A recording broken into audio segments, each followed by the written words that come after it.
आगरा का वो हाईवे, रात के वक्त वहां से गुजरने वाले लोग जानते हैं कि वो सिर्फ एक सड़क नहीं है। आज हम जो कहानी सुनने जा रहे हैं वो उसी हाईवे की है। और ये सिर्फ एक डरावनी कहानी नहीं है, बल्कि एक चेतावनी भी है। ये हमें उस एक पल के बारे में सोचने पर मजबूर करती है जब हमारा लिया गया एक फैसला किसी के लिए जिंदगी और मौत का सवाल बन जाता है। और जानते हैं, ये कहानी इसी एक सच से शुरू होती है। कई बार सिर्फ अपना थोड़ा सा वक्त बचाने के लिए, या कह लीजिए अपने स्वार्थ की वजह से, हम कुछ ऐसा कर जाते हैं जिसका अंजाम बहुत बहुत ही भयानक हो सकता है।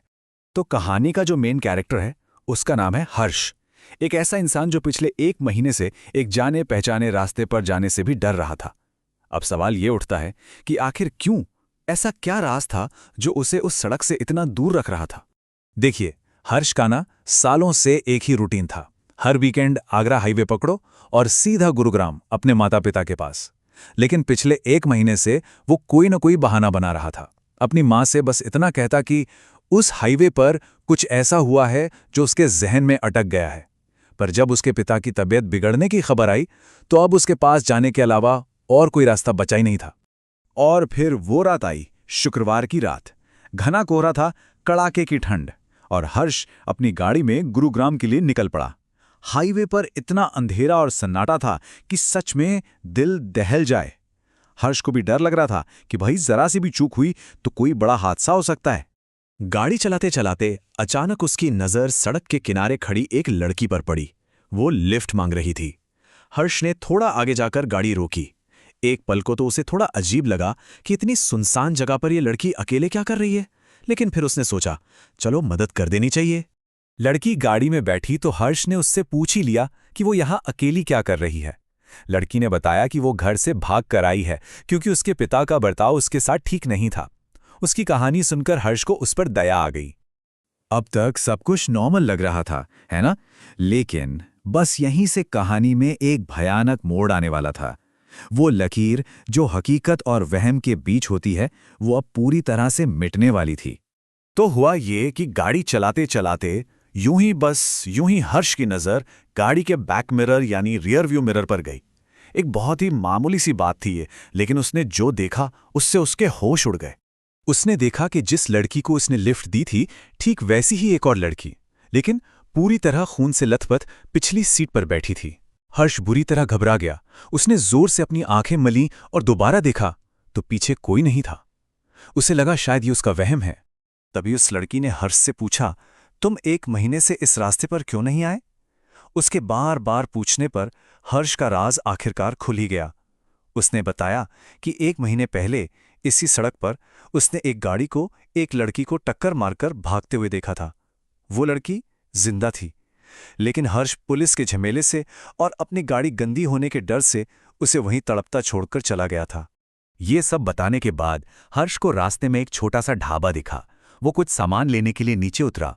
जब वो दुकानदार से बात कर रहा था तो उसने देखा कि दुकानदार उसकी गाड़ी की तरफ बड़े अजीब तरीके से घूर रहा था। हर्ष को गुस्सा आ गया, लेकिन दुकानदार ने जो कहा उससे हर्ष के पैरों तले जमीन खिसक गई। दुकानदार बोला, भाई साहब, अकेले अकेले खाली सीट से क्यों बातें कर रहे हो? हर्ष ने जब दुकानदार को डांटा तो उसने पलटकर जवाब दिया, पागल मैं नहीं तुम लग रहे हो, जो रात के अंधेरे में अकेले बड़बड़ा रहे हो। इस बात में हर्ष को और भी ज्यादा बेचैन कर दिया। अब कहानी उस मोड़ पर आ चुकी थी जहां डर और वहम की जगह सीधे टकराव ने ले ली थी। अब हिसाब का वक्त आ गया था। जैसे ही हर्ष गाड़ी में वापस बैठा, उस लड़की की आवाज एकदम बदल गई। उसने एक ठंडी, खौफनाक आवाज में कहा, तुमने उस लड़की को क्यों नहीं बचाया? मैं जीना चाहती थी, मैं मरना नहीं चाहती थी, तुम मुझे बचा सकते थे। हर्ष समझ गया, ये कोई आम लड़की नहीं है। ये सुनते ही हर्ष की आंखें भारी होने लगीं। उसे ऐसा महसूस हुआ जैसे कोई और उसके शरीर को कंट्रोल कर रहा है। गाड़ी अपने आप रुक गई और दरवाजा खोलकर वो सीधा सड़क पर जा गिरा। जब हर्ष ने अपनी धुंधली आंखों से देखा तो उसने पाया कि वो अकेला नहीं था। उसके चारों ओर खून से लथपथ कई भूतिया लोग खड़े थे, और वो लड़की भी उन्हीं के बीच थी। वो सब एक ही बात कह रहे थे कि उनकी मौत भी इसी हाईवे पर हुई थी और किसी ने उन्हें नहीं बचाया था। और फिर उस लड़की ने वो सच बताया जिसे सुनकर हर्ष की रूह कांप गई। उसने कहा, जब तुम मुझे तड़पता हुआ छोड़कर चले गए तो जंगली जानवर आ गए और उन्होंने मेरे जिंदा शरीर को नोच नोच कर खा लिया। हर्ष अपनी जान की भीख मांगने लगा। उसे लगा कि अब वो नहीं बचेगा, लेकिन जो आगे होने वाला था वो शायद मौत से भी ज्यादा बदतर था। डर के मारे हर्ष बेहोश हो गया, लेकिन जब उसकी आंखें खुली तो एक भयानक सच उसका इंतजार कर रहा था।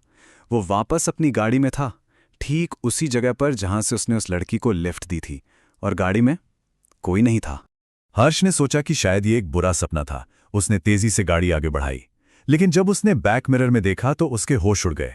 वो लड़की अभी भी वहीं खड़ी थी और एक दूसरी गाड़ी उसे लिफ्ट देने के लिए रुक रही थी। हर्ष समझ गया था वो बचकर नहीं निकला है, बल्कि हमेशा हमेशा के लिए इस खौफनाक चक्कर में फंस गया है। ये कहानी सिर्फ डराने के लिए नहीं है, ये हमें इंसानियत का एक बहुत ज़रूरी सबक सिखाती है। ये कहानी हमें याद दिलाती है कि अगर कभी कोई इंसान जिंदगी और मौत के बीच में जूझता हुआ दिखे तो उसकी मदद ज़रूर करें। हो सकता है हम उसे जानते ना हों, पर वो किसी की पूरी दुनिया होता है, किसी का बेटा, किसी का पिता, किसी का भाई। इंसानियत का रास्ता चुनना ही सही रास्ता है। तो सवाल बस यही है कि अगली बार जब हमारे सामने कोई ऐसी सिचुएशन आएगी तो हम हर्ष की तरह स्वार्थी बनेंगे या इंसानियत का रास्ता चुनेंगे? फैसला हमारा होगा।